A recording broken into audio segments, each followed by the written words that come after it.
Have you ever looked at world history and wondered if there's some kind of hidden pattern behind it all? Well, today we're diving into a really fascinating and frankly complex sermon from 1980 by Reverend Sun Myung Moon that claims to do just that. It lays out this unique theological lens for understanding everything from World War I all the way to the Cold War, framing it all as one single cosmic story. It's a pretty audacious attempt to create a kind of spiritual theory of everything from modern history. So the sermon kicks off by painting a picture of the world as it was in 1980, a world split right down the middle. You had the communist bloc on one side and the free world on the other. But for Reverend Moon, this isn't just about politics. No, this is just the latest chapter in a much, much older story.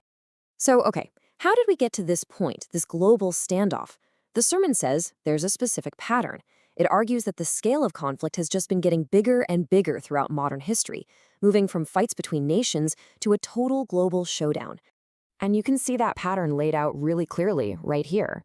The sermon describes World War I as a fight against individual dictators. Then you get to World War II, and it's not just nations anymore. It's entire alliances or blocs, like the Allies versus the Axis. And all of that, he says, leads to the Cold War, which is framed as this full-blown ideological struggle between two halves of the entire world. Each conflict just gets bigger and more abstract. And at the absolute heart of this global fight, he says, are two completely opposing worldviews. On the one hand, you've got communism, which he defines as being fundamentally atheistic. It denies God. And on the other, you have the democratic world. He says it was founded on a belief in God, but that by 1980, that faith was fading and fast. Right, so this brings us to the real engine of the whole sermon, this core theological idea called this cycle of indemnity. This is the special lens he uses to interpret all of these historical events, and you really have to grasp this concept to understand his perspective. So what in the world is indemnity? Well, according to the sermon, it's this idea that history works in a series of corrections.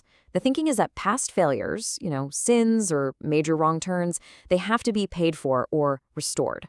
And this cosmic rebalancing act, it's argued, is what plays out through these huge escalating conflicts between what the sermon calls God's side and Satan's side. And check this out. This table shows you exactly how this theory gets mapped onto actual history. The sermon argues that major world leaders are basically direct counterparts to key figures in God's plan. So the German Kaiser is positioned as the satanic counterpart to Adam, Hitler is seen as the counterpart to Jesus, and during the Cold War, Stalin is presented as the counterpart to the Second Advent, which in this theology means a messianic figure who is supposed to complete the work of Christ.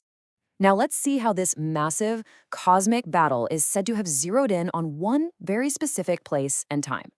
The sermon claims that the entire conflict became laser-focused on the Korean Peninsula right after World War II, basically setting the stage for the next phase of history.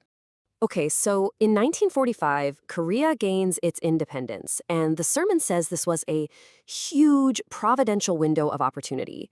But that moment was followed almost immediately by deep division within Korean Christianity, a kind of Cain and Abel split between warring factions. And in this interpretation, that spiritual conflict is what led directly to the Korean War.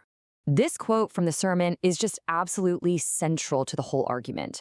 It makes the direct line between the spiritual disunity of the church and the political destiny of the entire country.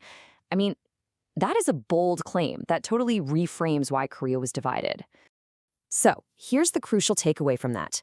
From this point of view, the 38th parallel wasn't just a political line drawn on a map by superpowers. No, it was the physical result of a spiritual failure. The failure of Korean Christian groups to come together at what was seen as the most important moment in their history.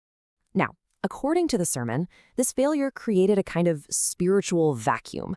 There was this crucial mission that had been dropped. And this is exactly where the Unification Church is positioned as the new player on the scene, destined to pick up that fallen standard. The sermon describes this very specific process of what it calls a providential transfer.